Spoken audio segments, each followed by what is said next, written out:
अभी तक हमने पढ़ा है कि एट्रीब्यूट हमारे सिंपल एट्रीब्यूट भी हो सकते हैं, कंपोजिट एट्रीब्यूट हो सकते हैं। एट्रीब्यूट हमारा सिंगल वैल्यूड एट्रीब्यूट भी हो सकता है, मल्टी वैल्यूड एट्रीब्यूट भी हो सकता है।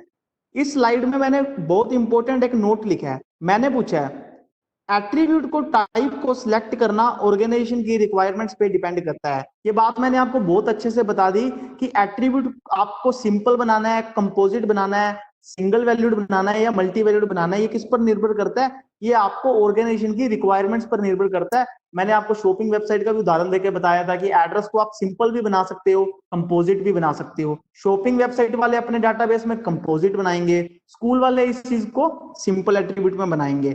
ऐसे ही आपको मैंने मोबाइल नंबर का भी एग्जांपल देके बताया था कि स्कूल वाले मोबाइल नंबर को मल्टी वैल्यूड एट्रीब्यूट भी बना सकते हैं, बट आपके बैंकिंग सिस्टम में मोबाइल नंबर को सिंगल वैल्यूड एट्रीब्यूट बनाएंगे। अब बात आती है इससे भी इंपॉर्टेंट, यदि हम, ये तो मैंने आपको बता दिया कि यदि हम नहीं चाहते कि स्टूडेंट के एक से ज्यादा मोबाइल नंबर हो, मान लो अगर आपका स्कूल वाले कह देते हैं कि हम भी नहीं चाहते, कि जैसे बैंक वाले नहीं चाहते कि एक से ज्यादा मोबाइल नंबर कोई हम रिकॉर्ड करें, तो हम, यदि हम नहीं चाहते कि स्टूडेंट के एक से ज्यादा मोबाइल नंबर स्टोर करवाएं, तो हम मोबाइल नंबर को क्या बनाएंगे? Single valued attribute. और हम क्या करेंगे? उसे डबल एलिप्स में नहीं, उसे हम सिंगल एलिप्स से रिप्रेजेंट कर देंगे, जिससे पता लग जाएगा कि मेरा mobile number single valued attribute ही है। मींस कोई भी स्टूडेंट अपना एक ही मोबाइल नंबर एंटर करवा सकता है, और उसे हम बोलेंगे कि आप वही मोबाइल नंबर एंटर करवाओ जो मैक्सिमम टाइम से अवेलेबल होगा। अगर उसको चेंज करवाना है वो बाद में चेंज करवा सकते हैं, बट हम स्टोर एक ही टाइम पे एक मोबाइल नंबर करेंगे। तो हमने क्या किया? सिंगल वैल्यूड एट्रीब्यूट ही बनाया है। ये डिपेंड करता है ऑर्गेनाइजेशन की रिक्वायरमेंट पे। फिर अगला मेरा क्वेश्चन है बहुत इंपॉर्टेंट, जो इस स्लाइड का मैंने मेन जिसके लिए स्लाइड बनाई है, क्या कोई attribute both multi valued attribute and composite attribute एक साथ हो सकता है? इस बात को समझो।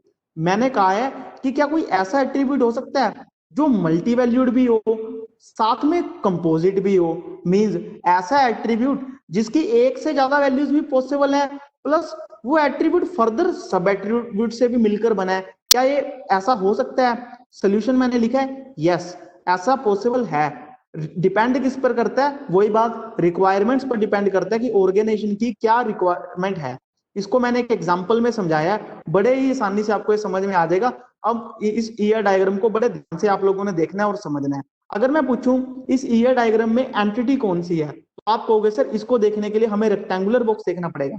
आपको पता लगा एक रेक्टेंगुलर बॉक्स इसमें बनाया हुआ है, मींस एक एंटिटी को मैंने रिप्रेजेंट किया। अगर मैं पूछूं उस एंटिटी का नाम क्या है, आप कहोगे सर एंटिटी का नाम तो स्टूडेंट है। अगर मैं पूछूं इस स्टूडेंट एंटिटी के कितने एट्रीब्यूट हैं, तो आपको इसके लिए क्या करना है? आप कहोगे सर इसके लिए तो अब हमें सीख चुके हैं, हमें सिर्फ वो एलिप्स देखने हैं जो इससे डायरेक्टली अटैच है। पहला एलिप्स, दूसरा एलिप्स, तीसरा एलिप्स, चौथा ellipse. Means 4 ellipse directly attach है। अगर कोई बच्चा सीधा एलिप्स गिनने लग जाएगा 1 2 3 4 5 6 7, वो गलत कर रहा है। आपको वो एलिप्स गिनने हैं जो डायरेक्ट अटैच है स्टूडेंट एंटिटी के साथ। डायरेक्ट 4 एलिप्स अटैच है, class, roll number, mobile number, address. तो स्टूडेंट एंटिटी के कितने एट्रीब्यूट्स हैं? आप कहोगे सर इसके 4 एट्रीब्यूट्स हैं। अब वन बाय वन करके हम एक एक एट्रीब्यूट को डिस्कस कर लेते हैं। पहला एट्रीब्यूट क्लास। अब आप क्लास को देखो, क्या मैंने क्लास को डबल एलिप्स बनाया है?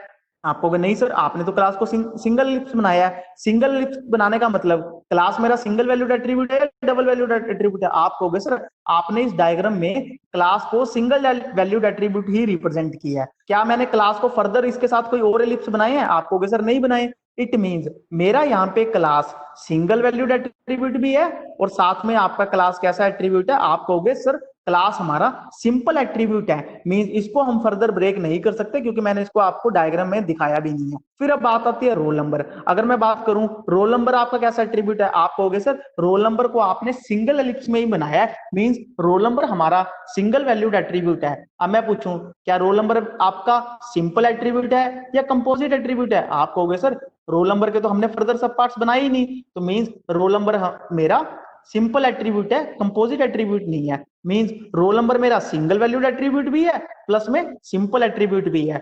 ऐसे ही आपका क्लास सिंगल वैल्यूड एट्रीब्यूट भी था प्लस में सिंपल एट्रीब्यूट भी था।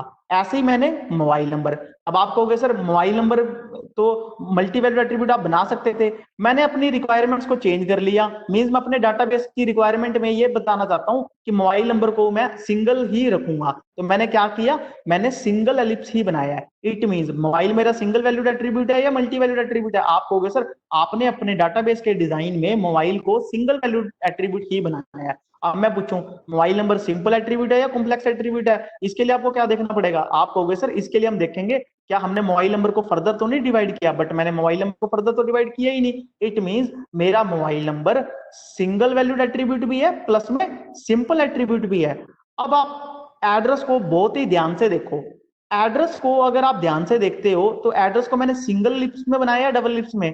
आप कहोगे सर एड्रेस को तो आपने डबल एलिप्स में बनाया है। डबल एलिप्स में बनाने का मतलब मैं ये इंडिकेट करना चाहता हूं कि एड्रेस की मल्टीपल वैल्यूज पॉसिबल हैं। आप कहोगे सर किसी स्टूडेंट के एड्रेस की मल्टीपल वैल्यूज कैसे हो सकती हैं, बिल्कुल हो सकती है, क्योंकि आपने शायद सुना होगा टेम्परेरी एड्रेस भी होता है, परमानेंट एड्रेस भी होता है। मींस कोई स्टूडेंट परमानेंट कहीं और रह सकता है, टेम्परेरी एक बार वो अपने रिलेटिव्स के पास रुका हो, स्कूल में वो रिलेटिव्स के पास ही रुक के स्टडी कर रहा हो अपने, तो एड्रेस उसके कितने पॉसिबल है, मल्टीपल वैल्यूज पॉसिबल हैं। यदि आप अपने डाटाबेस के रिक्वायरमेंट में ऐसा बनाना चाहते हो कि आप मल्टीपल एट्रीब्यूट्स को अलाउ कर रहे हो, मींस आप एड्रेस को मल्टी वैल्यूड एट्रीब्यूट चाहते हो कि आप एड्रेस की मल्टीपल वैल्यू स्टोर करना अलाउ करना चाहते हो, तो आप अपने एड्रेस को मल्टी वैल्यूड एट्रीब्यूट भी बना सकते हो।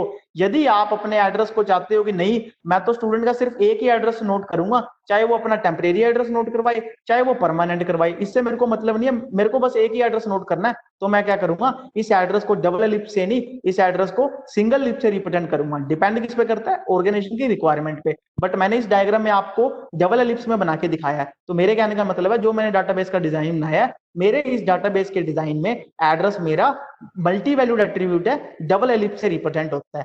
अब बात आती है क्या एड्रेस मेरा, ये तो हमें पता लग गया कि मल्टी वैल्यूड एट्रीब्यूट है, अभी तक मेरे जितने भी 3 एट्रीब्यूट थे वो सिंगल वैल्यूड थे, ये पता लग गया एड्रेस मेरा मल्टी वैल्यूड एट्रीब्यूट है। अब मैं आपसे ये पूछता हूं क्या एड्रेस मेरा सिंपल एट्रीब्यूट है या कंपोजिट एट्रीब्यूट है। आप कहोगे सर ये चीज चेक करने के लिए तो हमें ये देखना पड़ेगा कि एड्रेस को मैं फर्दर तो नहीं डिवाइड किया हुआ अपने डाटाबेस के डिजाइन में। मैंने अपने एड्रेस को फर्दर डिवाइड किया हुआ है 3 पार्ट्स में, हाउस नंबर में, विलेज में, डिस्ट्रिक्ट में। मींस मैंने अपने एड्रेस को फर्दर 3 स्मॉलर सब पार्ट्स में डिवाइड किया हुआ है। मैं ये इंडिकेट करना चाहता हूं कि मेरा एड्रेस 3 चीजों से मिलकर बनेगा, हाउस नंबर, विलेज और डिस्ट्रिक्ट। तो मेरा एड्रेस कैसा एट्रीब्यूट हुआ, आप कहोगे सर मेरा एड्रेस कंपोजिट एट्रीब्यूट हुआ। तो मेरा एड्रेस इस केस में मैंने एड्रेस मेरा क्या क्या हो गया, आप कहोगे sir address multi valued attribute भी है। वो कैसे पता लगा, वो डबल एलिप्स से पता लगा, क्योंकि ऐसा पॉसिबल है कि एक स्टूडेंट के एक से ज्यादा एड्रेस पॉसिबल हो, टेम्परेरी और परमानेंट। प्लस में एड्रेस मेरा कंपोजिट एट्रीब्यूट भी है, मींस वो फर्दर हर एक एड्रेस स्मॉलर सब पार्ट से मिलकर बना हुआ है, हाउस नंबर, विलेज और डिस्ट्रिक्ट। यही मेरा आपसे क्वेश्चन था, क्या कोई ऐसा एट्रीब्यूट हो सकता है कि जो मल्टी वैल्यूड भी हो और कंपोजिट भी हो एक साथ। ऐसा बिल्कुल पॉसिबल है, मैंने डाटाबेस के डिजाइन में ये आपको करके दिखा भी दिया। तो एक टाइम पे एक एट्रीब्यूट मल्टी वैल्यूड भी हो सकता है, कंपोजिट भी हो सकता है। अभी तक आपने ये तो सीख लिया था कि एट्रीब्यूट मतलब आपने अलग अलग चीजें तो पढ़ ली थी, लेकिन अब आपने सीखा कि एक ही टाइम पे एक एट्रीब्यूट मल्टी वैल्यूड भी हो सकता है, कंपोजिट भी हो सकता है। अगर मैं क्लास की बात करूं, आप कहोगे सर क्लास हमारा सिंगल वैल्यूड एट्रीब्यूट है प्लस में सिंपल एट्रीब्यूट है। रोल नंबर मेरा सिंगल वैल्यूड एट्रीब्यूट है प्लस में सिंपल एट्रीब्यूट है। मोबाइल नंबर मेरा सिंगल वैल्यूड एट्रीब्यूट है प्लस में सिंपल एट्रीब्यूट है। सिंगल वैल्यू को कैसे पता लगता है, कितने एलिप्स हैं, सिंगल एलिप्स है या डबल एलिप्स, इससे पता लगता है कि कोई चीज सिंगल है या डबल है। मोबाइल नंबर में सिंगल एलिप्स है मींस सिंगल वैल्यूड एट्रीब्यूट है। और सिंपल और कंपोजिट चेक करने के लिए आपको यह चेक करना पड़ता है कि मोबाइल नंबर के साथ फर्दर मैं सब पार्ट्स तो नहीं बनाए हुए, मैंने कोई सब पार्ट नहीं बना रखे, इसलिए मेरा मोबाइल नंबर सिंपल एट्रीब्यूट है। तो आपको ये 2 चीजें चेक करनी पड़ती हैं। ऐसे ही आपको एड्रेस को यदि चेक करना है कि ये सिंगल वैल्यूड है या मल्टी वैल्यूड है, सबसे पहले आप क्या चेक करोगे, आप देखोगे कि एड्रेस में मैंने कितने एलिप्स बनाए हैं। आप कहोगे सर एड्रेस को तो आपने डबल एलिप्स से रिप्रेजेंट किया, इट मींस एड्रेस मेरा मल्टी वैल्यूड एट्रीब्यूट है। फिर बात आती है कि एड्रेस सिंपल है या कंपोजिट है, बट एड्रेस को आपने फर्दर स्मॉलर सब पार्ट्स में डिवाइड किया हुआ है, तो इट मींस एड्रेस मेरा कंपोजिट एट्रीब्यूट है। तो मेरा एड्रेस मल्टी वैल्यूड एट्रीब्यूट भी हो गया और कंपोजिट एट्रीब्यूट भी हो गया। मैंने नोट भी बनाया हुआ है, स्टूडेंट का टेम्परेरी एड्रेस भी हो सकता है, परमानेंट एड्रेस भी हो सकता है, क्योंकि कुछ स्टूडेंट्स के माइंड में कंफ्यूजन आ रही होगी कि एड्रेस की मल्टीपल वैल्यूज कैसे पॉसिबल है। हो सकता है स्टूडेंट का टेम्परेरी एड्रेस भी हो, परमानेंट एड्रेस भी हो, और जो टेम्परेरी एड्रेस होगा हम कह रहे हैं उसका भी हमें हाउस नंबर रिकॉर्ड करना है, विलेज भी रिकॉर्ड करना है, डिस्ट्रिक्ट भी रिकॉर्ड करना है। ऐसे जो स्टूडेंट का परमानेंट एड्रेस है उसका भी हाउस नंबर रिकॉर्ड करना है, विलेज भी रिकॉर्ड करना है, डिस्ट्रिक्ट भी रिकॉर्ड करना है। इसीलिए मेरा एड्रेस क्या बन गया, एड्रेस मेरा मल्टी वैल्यूड एट्रीब्यूट भी बन गया, कंपोजिट एट्रीब्यूट भी बन गया। अब आपको पता लग रहा है कि ईआर डायग्राम कितना इंपॉर्टेंट था। यही बात अगर आप लिख के बताना चाहते कि एड्रेस मेरा, एड्रेस की मल्टीपल वैल्यूज पॉसिबल है, एड्रेस मेरा इन इन चीजों से बना हुआ है, एक आप शब्दों में लिख के बता रहे हो, एक आप डायग्रामेटिकली रिप्रेजेंट कर रहे हो, तो अब आप डायग्रामेटिकल रिप्रेजेंटेशन में आप कहोगे सर इसको थोड़ा समझना आसान है, इससे हमारे माइंड में भी पिक्चर बन जाती है कि हमने क्या डाटाबेस में रिकॉर्ड करना है। इससे हमें साफ पता लग रहा है स्टूडेंट की क्लास रिकॉर्ड करेंगे, स्टूडेंट का रोल नंबर रिकॉर्ड करेंगे, स्टूडेंट का मोबाइल नंबर रिकॉर्ड करेंगे, स्टूडेंट का एड्रेस भी रिकॉर्ड करेंगे। एड्रेस में हो सकता है कि उसके एक से ज्यादा एड्रेस हो, और हर एक एड्रेस फिर हाउस नंबर भी रिकॉर्ड करेंगे, विलेज भी रिकॉर्ड करेंगे, डिस्ट्रिक्ट भी रिकॉर्ड करेंगे। यही फायदा होता है ईआर डायग्राम में डाटाबेस के डिजाइन को एक बार रफ बनाने का। एक्चुअल में बनाने से पहले आपको जो चेंजेस करने हैं आप इसमें कर सकते हो। इसके आगे का हम कल करेंगे न्यू वीडियो में। Thank you.